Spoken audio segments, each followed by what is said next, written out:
On a gardé le meilleur pour la fin. À suivre. Décroissance. Je pense qu'on va reprendre, on va commencer par le commencement, puis peut-être redéfinir le concept de décroissance qui est populaire dans les médias, mais ainsi un peu malmené. Donc je vous propose, Yves-Marie, peut-être de nous préciser qu'est-ce que la décroissance. Ok, merci Maïté. Donc on m'a laissé 5 minutes pour présenter la chose. Faut pas le dire. Ce qui va m'obliger à être encore plus caricatural que je le suis déjà d'habitude. Bon, déjà, la décroissance, ça émerge comme discours au début du XXIe siècle contre le développement durable. C'est important de le souligner. Et je dirais qu'aujourd'hui, face à toute la thématique de la transition socio-écologique, la décroissance présente une espèce de contenu à une notion qui, à mon avis, est très largement vide. En fait, elle est trop pleine de toutes sortes de significations. La notion de transition socio-écologique, ça peut prendre toutes sortes de formes. La disparition de l'espèce humaine serait une forme de transition socio-écologique, pensez-y bien. Donc il faut donner un contenu à cette notion-là. Sinon, on peut partir dans toutes sortes de sens et finalement aboutir nulle part. Alors c'est quoi ce contenu ? Au départ, la décroissance, donc c'est un appel à stopper volontairement, collectivement, la course à la croissance économique pour bâtir des sociétés donc plus soutenables, plus justes et plus démocratiques. Là, je crois qu'il y a à peu près tous les éléments importants dans cette définition.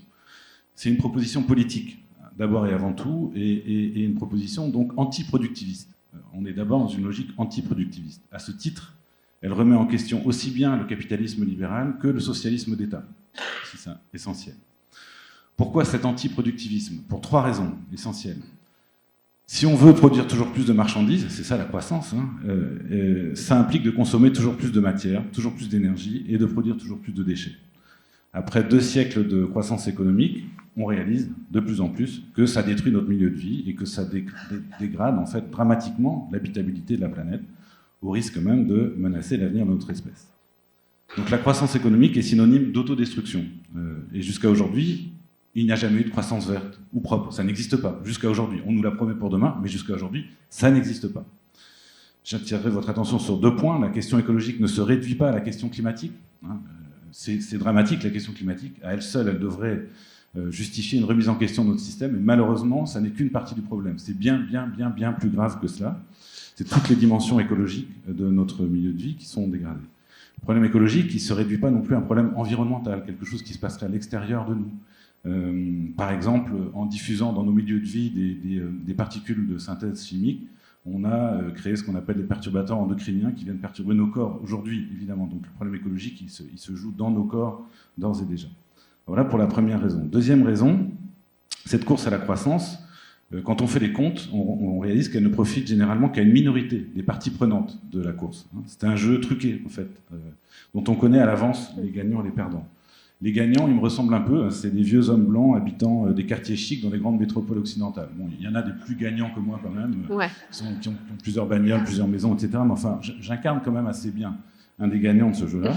Et les perdants, c'est plutôt des jeunes femmes de couleur qui habitent des bidonvilles à proximité de grandes villes africaines, par exemple au Burundi, considéré comme le pays le plus pauvre au monde aujourd'hui. Pourquoi on connaît bien à l'avance les gagnants et les perdants ? Parce que ce jeu repose en fait sur des grands rapports d'exploitation, des échanges économiques ou écologiques inégaux, si on veut formuler les choses de manière un peu plus euphémisée. Mais ce sont des rapports d'exploitation qui font tourner cette course. C'est l'exploitation du travail salarié, c'est l'exploitation du travail de reproduction, qui est assumé essentiellement pour les femmes. C'est pour ça que le portrait robot du perdant est une femme. Et ça consiste à exploiter aussi les humains et les territoires du Sud. Donc on est dans une logique néocoloniale. Donc voilà pour la critique sociale. On pourrait ajouter le fait que, par ailleurs, cette croissance se traduit aussi par énormément d'injustices vis-à-vis des autres êtres vivants, et notamment les êtres sentients, qui comme nous, sont capables de souffrance, de plaisir.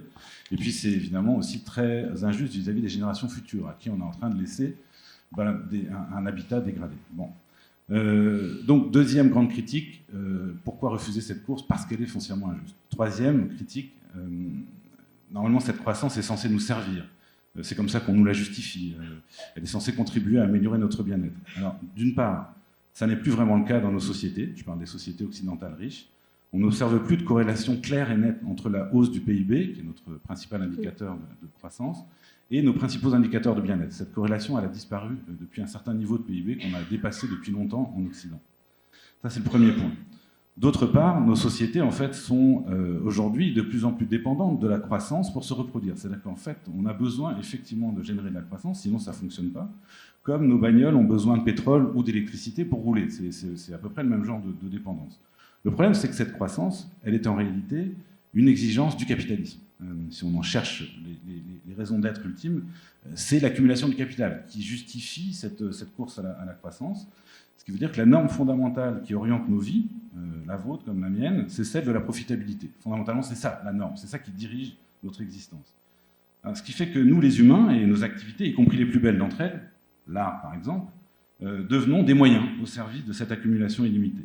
Donc il y a ainsi une inversion entre les fins et les moyens, qui est totalement contradictoire avec la conception de l'être humain qui émerge avec le siècle des Lumières, c'est-à-dire un être vivant libre qui exerce sa liberté en usant de sa raison et qui décide avec ses semblables des lois auxquelles il va se soumettre. La loi qui commande nos vies, c'est celle de la profitabilité, je l'ai dit, c'est celle de la valeur d'échange de ce que nous produisons et de ce que nous consommons. Appliquée à l'art ou appliquée au métier d'enseignant-chercheur que j'essaie d'exercer, c'est particulièrement désastreux. C'est en tout cas totalement aliénant. Alors voilà, pour moi, c'est la troisième grande raison aussi de refuser cette course qui détruit en fait ce à quoi nous tenons le plus aussi, qui nous force en fait à travailler parfois même contre nous-mêmes. C'est ça le caractère aliénant de la course à la croissance. Que faire à partir de là? Je ne sais pas si tu me laisses esquisser les 3 propositions ou j'ai déjà dépassé les 5 minutes. Non, vas-y. Bon. Qu'est-ce qu'on fait Qu'est-ce qu'on fait à partir de ce diagnostic très critique? La première proposition, elle était presque esquissée tout à l'heure par Anne-Catherine, il faut produire moins. Il faut produire moins que ce qu'on produit aujourd'hui. Produire moins au sens produire moins de marchandises, de choses qu'on produit pour justement essayer d'accumuler. Pour arrêter le désastre écologique en cours, il ne s'agit pas seulement de produire mieux, comme le proposent les partisans d'un développement durable, ou d'une économie circulaire, ou d'un Green New Deal à l'américaine. Les stratégies qui visent à générer une croissance verte butent effectivement sur des contraintes biophysiques, des contraintes économiques et des contraintes politiques, qui fait qu'on n'a pas de situation aujourd'hui de croissance verte. Il faut choisir. Croître ou durer, il faut choisir. Il y a un choix à faire. Bon. Si on veut respecter donc, les limites biophysiques planétaires, il faut produire moins et fixer des limites à ce que nous produisons. Je vais amener une bonne nouvelle pour chacune des propositions. La bonne nouvelle, c'est que quand on essaye d'estimer les ressources qui sont disponibles aujourd'hui à la surface de la planète, les ressources naturelles et aussi artificielles, et quand on met ça en relation avec les besoins humains, de 8 milliards d'humains, on se rend compte qu'il y a de quoi offrir une vie digne à tous et à toutes avec ce que nous avons. Julia Steinberger fait un magnifique travail sur ce terrain. Deuxième proposition, partager plus. Fixer des limites à la production, donc à la consommation, dans un monde qui est profondément inégalitaire, ça va être indéfendable moralement et suicidaire politiquement. On ne peut pas demander à des gens qui n'ont pas de quoi vivre dignement d'avoir encore moins. C'est ça que ça signifierait, une réduction de la production, si ça ne s'accompagne pas d'une redistribution de nos richesses, d'un partage de nos richesses, qui est tout à fait essentiel. Ça va avoir des effets un peu pénibles pour justement les plus riches d'entre nous, parce que ça suppose de mettre des limites, par exemple, à l'accumulation, à la propriété privée, ce genre de choses, un peu désagréables. Bon. Mais c'est par ça qu'il faut passer. Si on est un peu sérieux, c'est ça, si on défend moralement, politiquement la justice sociale, c'est ça que ça suppose. On a là aussi une bonne nouvelle, un appui à l'appui. Donc, en faveur de ce partage, c'est que quand on mesure aujourd'hui les variables déterminantes du bien-être de nos sociétés, on se rend compte qu'une des variables les plus importantes, c'est le niveau des inégalités. Plus vous baissez les inégalités, plus vous générez du bien-être, y compris pour les plus riches. Donc même les plus riches ont intérêt à cette réduction. Je pourrais vous donner des références, mais il y a tout un travail essentiel là-dessus.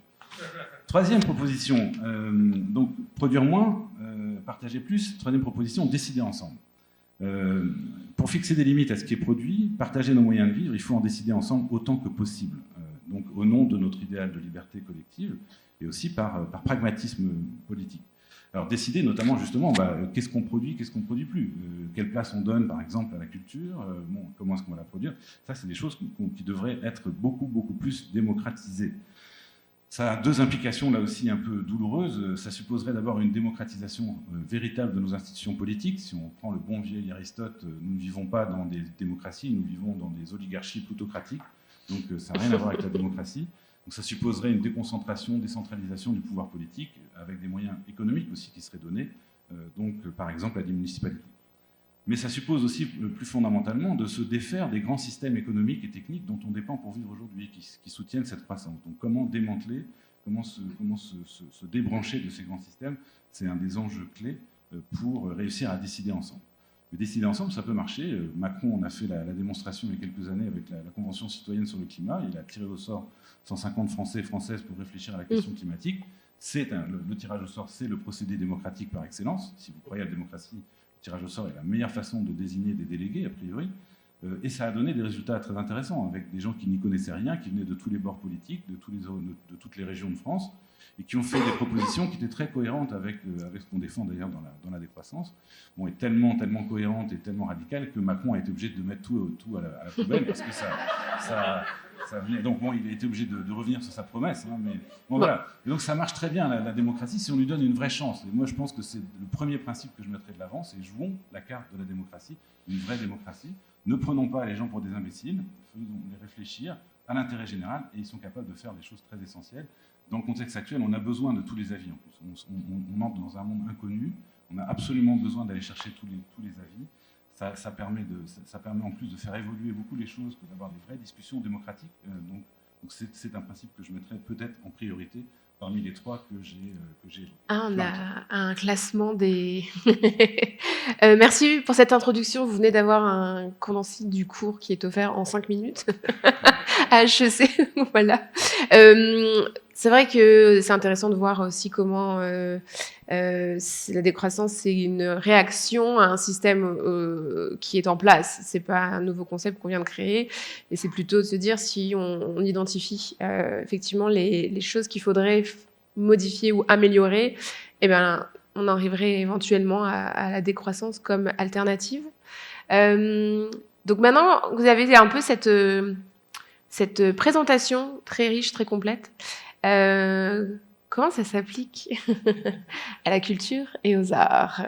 Mickaël, alors vous avez une agence qui produit de la danse, des spectacles de danse. Donc, vous êtes spécialisé dans les arts vivants. Je me demande, quand on vient d'évoquer justement toutes ces idées, à votre niveau, comment vous pensez que ça peut s'appliquer, si ça peut s'appliquer? Peut-être qu'avant de répondre à cette question qui est plus philosophique, je vais vraiment vous donner un regard ayant les deux pieds dans le terrain. Donc, pour vous donner un ordre d'idée, moi je suis donc agent d'artiste. Je représente 18 compagnies de danse québécoises, à la fois des compagnies très établies et des artistes de la relève. C'est 29 spectacles cette saison qui sont en tournée pour plus de 300 représentations, dont 50% à l'international. Donc c'est sûr que quand on parle de décroissance, j'ai vraiment hâte. Maintenant, de manière concrète, est-il possible de diminuer ce nombre de représentations-là? Est-il possible pour ma part, en tant qu'agent, de questionner avec un artiste, lui dire on va peut-être annuler cette représentation? Donc comment on accompagne le milieu vers cette logique-là? Comment on peut réfléchir à d'autres façons de travailler? On a évoqué ce matin l'idée de produire moins pour produire mieux, mais réellement et concrètement, qu'est-ce que ça donne pour les artistes? On est un milieu extrêmement précaire, il y a énormément de difficultés au niveau du financement, donc comment on le réfléchit? Une de nos pistes, c'est vraiment de se baser sur le développement durable. Donc on a parlé des piliers ce matin, et je pense que c'est vraiment le point de départ. Depuis de nombreuses années, le milieu culturel, je trouve, réfléchit de manière très séparée les différents piliers. Donc on va s'attaquer, par exemple, au problème d'inclusion. Ça fait quelques années qu'on questionne ça et qu'on essaye au maximum d'inclure plus de spectateurs, plus d'artistes de la diversité, avoir différentes pratiques. C'est essentiel. On a ensuite questionné les questions économiques. On questionne aujourd'hui l'éco-responsabilité, mais on ne le travaille pas à main croisée et on ne travaille pas les trois piliers ensemble. Et je pense que c'est là où on a peut-être une marge de manœuvre pour avoir une décroissance dans notre milieu, c'est en construisant de manière beaucoup plus intelligente les tournées, en accompagnant mieux les artistes, donc en réfléchissant donc aux conditions économiques, en incluant les publics et à l'éco-responsabilité. De manière concrète, je vais vous donner un exemple d'une compagnie, donc par exemple de ballet jazz, je ne dirai pas le nom de la compagnie, mais compagnie de ballet jazz à Montréal. Cette compagnie-là tourne énormément à l'international. Le premier raccourci intellectuel qu'on a, qui dit international, dit avion, dit pollution. Ce n'est pas nécessairement la compagnie qui pollue le plus. Cette compagnie de ballet jazz va créer un spectacle qui tourne depuis 10 ans. Ils vont offrir des bonnes conditions à leurs employés. Ils vont inclure des artistes issus de tout horizon. Les salles de spectacle sont pleines à craquer.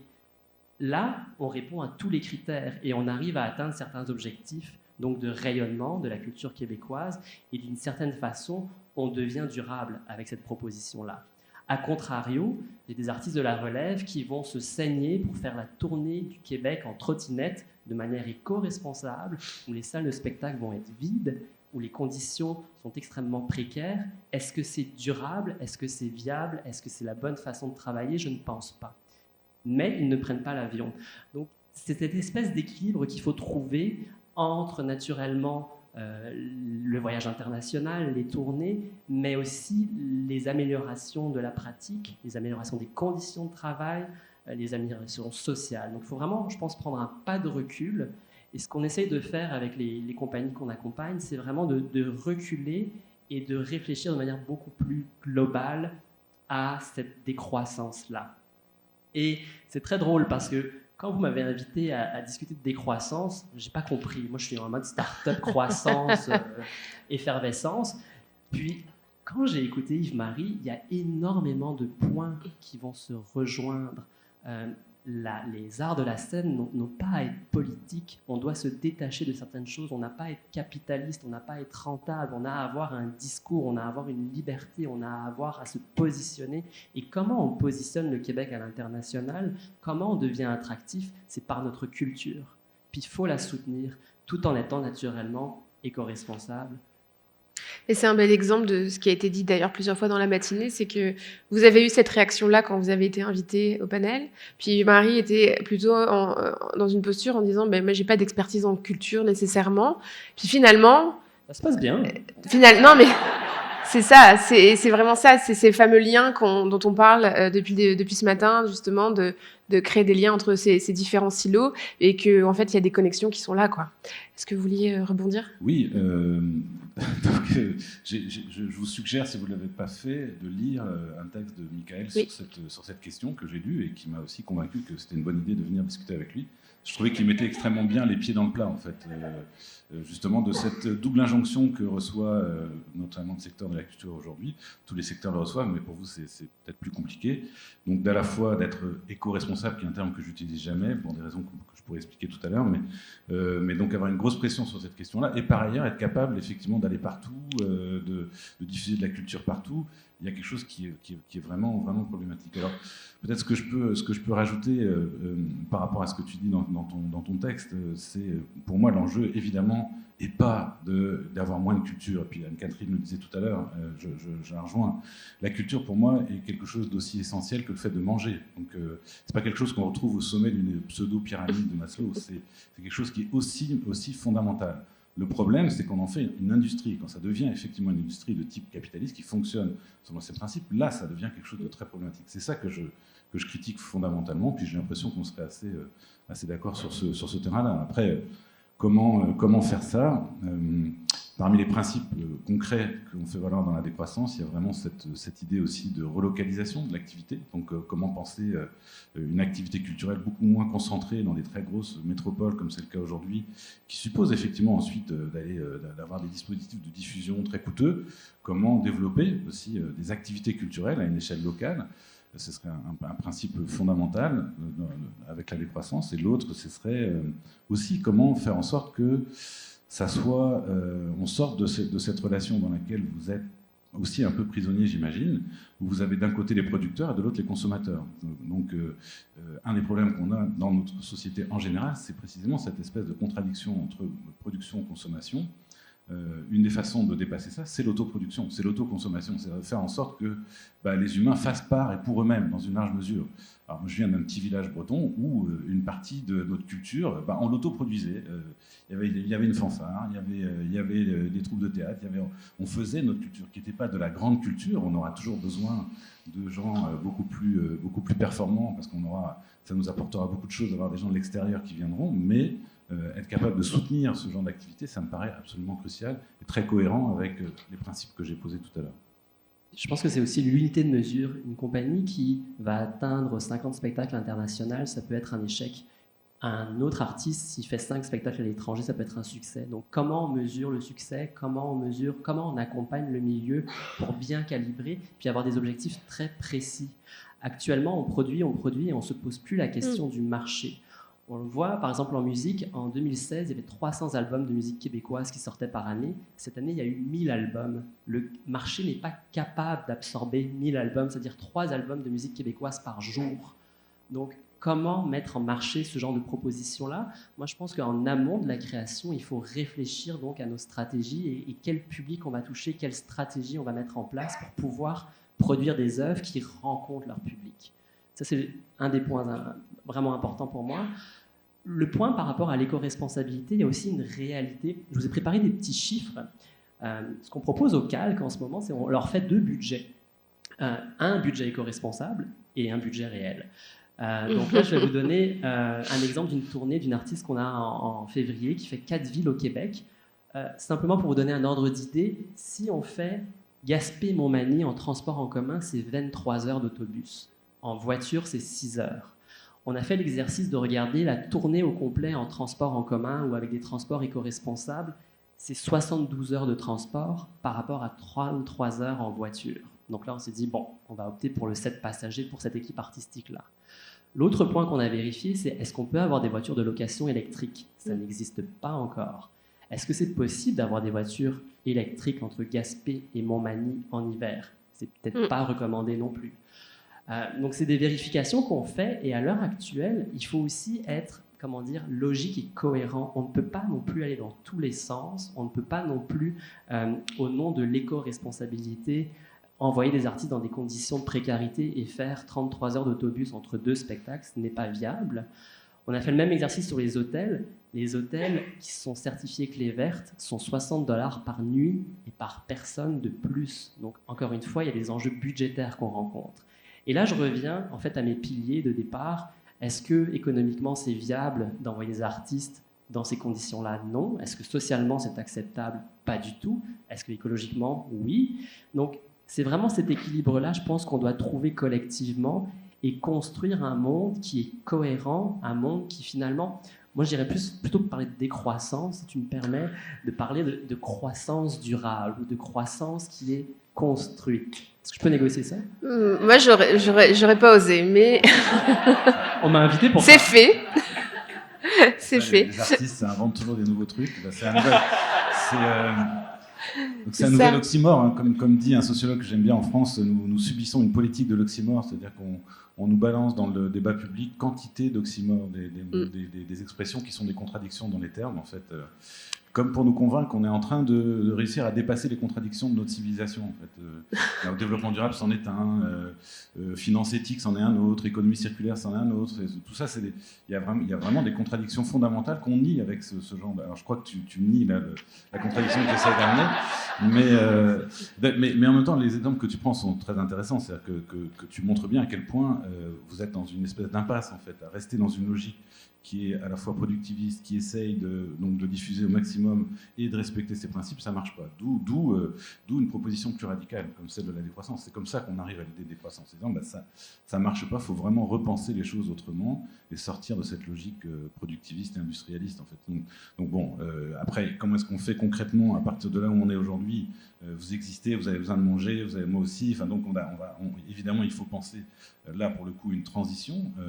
Parmi les choses, moi, que je trouve intéressantes à mettre de l'avant, qui est une proposition réformiste qu'on défend dans la décroissance, qui, je crois, rejoint beaucoup le milieu de la culture, c'est par exemple tout ce qui est revenu inconditionnel d'existence, qui serait une des façons justement de donner une espèce d'assurance, de sécurité, notamment donc, à tous les professionnels, et pour pouvoir développer un art aussi un peu libéré de cette espèce de pression à la rentabilité, au succès, etc. Donc voilà une solution un peu concrète et qu'on pourrait promouvoir aujourd'hui, qui rejoindrait beaucoup de monde, parce que vous pourriez faire des alliances entre le secteur de la culture et de l'agriculture. Il y a vraiment des problématiques qui sont quasiment similaires. En fait. Et un revenu inconditionnel d'existence, ça viendrait aider donc ces deux milieux qui sont pourtant a priori assez éloignés l'un de l'autre. Le temps file. J'ai encore plein de choses à vous demander, mais je vais laisser le public prendre la parole. S'il y a des questions dans la salle, les micros n'ont pas changé de place normalement. Mais c'est juste pour effectivement conclure, on revient un peu à l'idée de faire autrement, finalement, de revoir l'objectif de croissance dans le sens d'augmenter ce qu'on fait pour le faire différemment. Je vais les lancer. Ah, bah, de toute façon, tout est dans le noir pour nous, donc on peut aller à droite. Oui, bonjour. Moi, c'est un commentaire aussi, question, puis qui répond à toute cette question-là dont on parlait du plus ou du moins. Chez Ecoceno, on parle d'un principe qu'on aime beaucoup qui s'appelle l'éco-bénéficience. L'éco-bénéficience, c'est de développer des projets qui nourrissent et qui enrichissent et qui régénèrent, donc en design régénératif, à la fois le social et l'écologique. Donc, et c'est vrai que quand on parle à des artistes, c'est difficile de leur dire « faites-en moins ». C'est toujours difficile. Les artistes sont nés pour créer, sont nés pour inventer. Alors, il y a un comment tu dis? Oxymore qui vient, quand on parle à un artiste, on lui demande d'en faire moins. Alors, chez Ecoceno, on propose de développer, de travailler en éco-conception, c'est-à-dire de développer, pas que travailler en réduction d'impact négatif, mais en production d'impact positif. Je donne un exemple ici. Si en cinéma, on doit bâtir une maison pour tourner un film en Gaspésie, c'est un exemple qui est réel.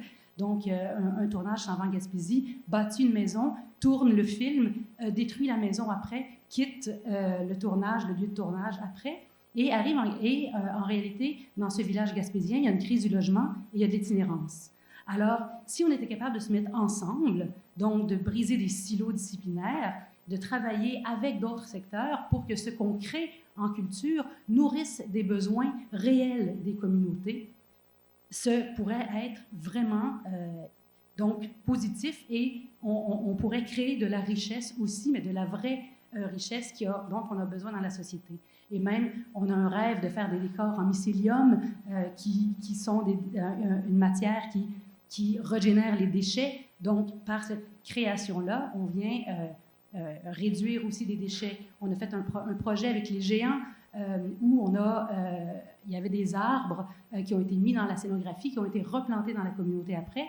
Donc, on n'a pas besoin d'acheter des crédits carbone, on les a générés, les crédits carbone. On a planté nous-mêmes dans le projet artistique des arbres dans la communauté. Donc, j'invite les artistes, les praticiens à réfléchir à comment on peut repenser nos façons de faire pour que la culture devienne vraiment un moteur, parce que medium is the message, hein? Alors la façon dont on fabrique les choses, c'est aussi le message que l'on envoie.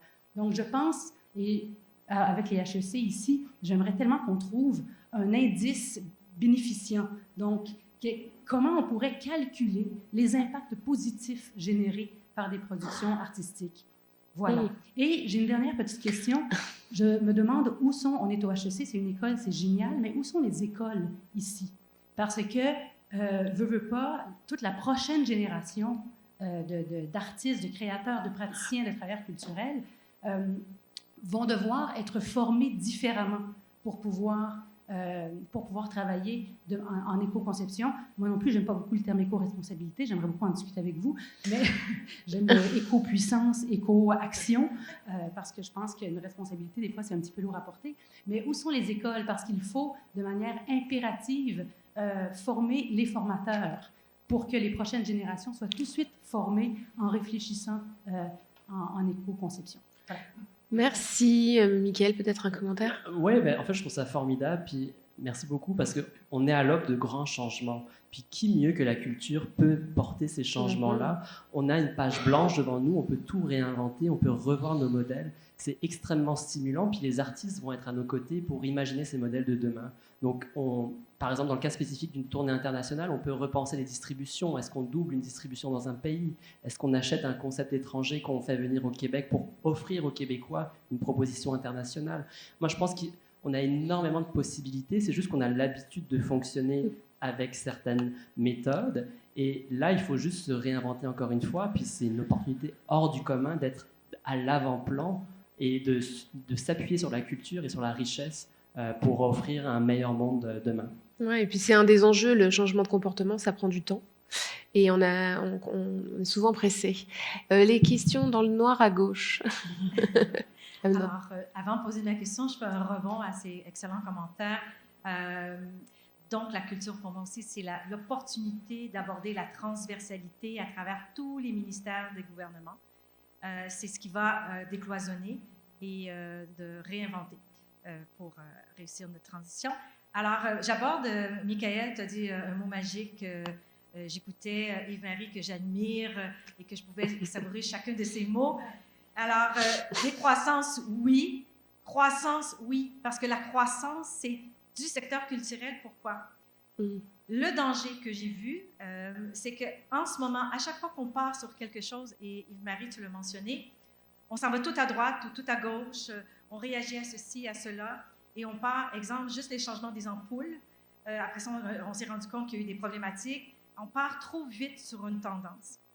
Alors, si on regarde la spécificité de la culture, ce n'est pas elle qui a le plus d'impact environnemental, elle en a.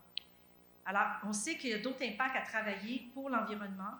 Les institutions bancaires, tout ce qui touche les grands services ont des grosses problématiques de développement durable social, burn-out, suicide. Alors, eux, leur gros enjeu, c'est social, donc c'est environnemental.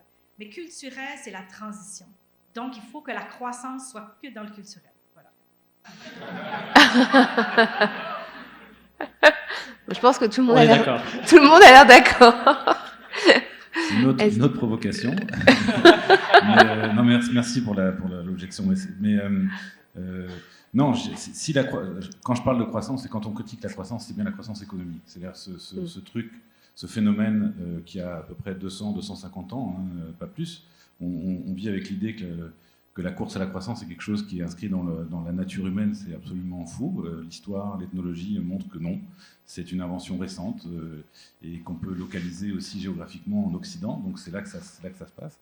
Et donc c'est ça qu'on critique en fait. C'est cette course à la croissance qu'on peut définir comme le fait de produire toujours plus de biens et de services. Donc ça concerne quand même aussi des activités non industrielles au sens classique du terme.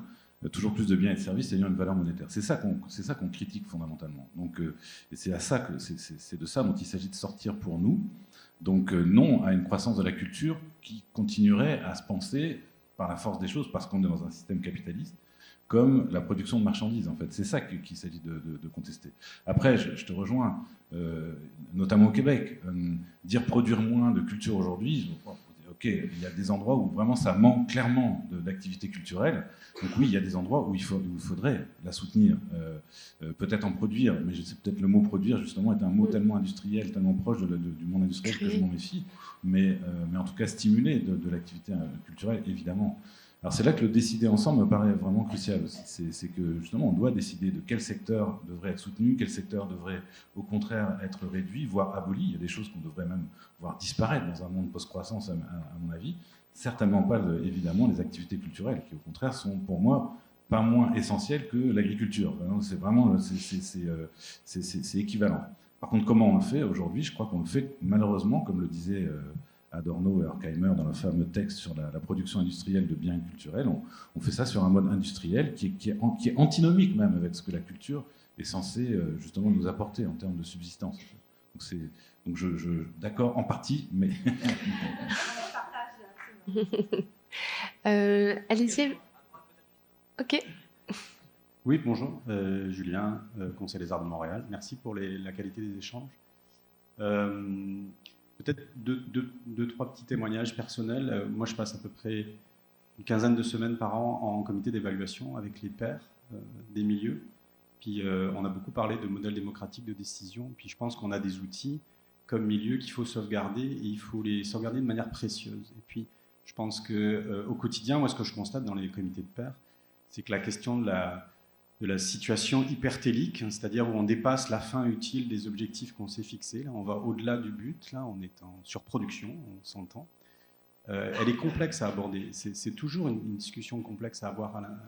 Mais je crois qu'il faut valoriser en fait, ces processus démocratiques. Il faut vraiment s'assurer de les préserver en tout temps. parce que c'est ceux qu'on a bâtis, en tout cas nous, à Montréal, il y a 70 ans. Et il n'y en a pas partout, en fait. Donc ça, c'est une question qu'il faut se poser. Pas oublier d'avoir une approche décoloniale ou une approche autochtone aussi sur ces questions-là, qui est un peu absente des discours ou des discussions qu'on a aujourd'hui, et qui devrait vraiment nous inspirer, je crois, et aussi dans les processus démocratiques de penser à ça collectivement. Puis peut-être se dire que le rôle du Québec est pionnier, en fait, et que les artistes au Québec sont pionniers dans la discussion. On a beaucoup d'échanges avec nos homologues des conseils des arts ou des bailleurs de fonds au Canada, et on est très en avance. Alors peut-être qu'on a un privilège qui est celui de l'hydroélectricité, dont on ne peut pas l'oublier, mais on a quand même des comportements et des pratiques qui sont regardées, qui sont observées avec beaucoup d'intérêt. Donc ça, il faut vraiment le prendre collectivement comme un outil qui doit aussi nous aider à avancer et à montrer la voie. Pour certaines provinces, on va parler de l'Alberta par exemple, c'est plus compliqué d'avoir les conversations qu'on a. Donc c'est des discussions qui sont complexes et il faut vraiment aussi penser dans quel cadre démocratique on les tient. Nous, on croit beaucoup à celui des conseils des arts, en tout cas, parce qu'il est représentatif et il est en tout temps améliorable. Voilà. Merci. Bravo. Un commentaire? Je pense que collectivement, on doit travailler pour justement accompagner le milieu, avoir ces enjeux-là, cette sensibilité-là. Et les travailleurs culturels, c'est vraiment notre rôle d'imaginer le monde de demain ensemble. Donc c'est très très juste, merci. Ça rejoint bien les principes de décider ensemble. On va y aller avec une dernière question parce que le temps file. En fait, ça va être peut-être une réflexion ouverte parce que je pense pas qu'on pourrait y répondre aujourd'hui, mais j'avais très hâte qu'on parle de décroissance en culture. Nous, on travaille beaucoup au niveau de la chaîne de diffusion et justement, cette question de décroissance, elle n'est pas encore beaucoup abordée chez les diffuseurs. Jusqu'à maintenant, les conseils des arts soutenaient, ou en tout cas, on avait l'impression que le nombre de concerts ou de spectacles présentés était un critère très, très important. Donc, tout le monde produit plus, diffuse plus, fait plus. Mais à un moment donné, est-ce qu'on peut faire moins et mieux? Faire moins de spectacles, les développer mieux, les travailler mieux avec le public, avec les artistes?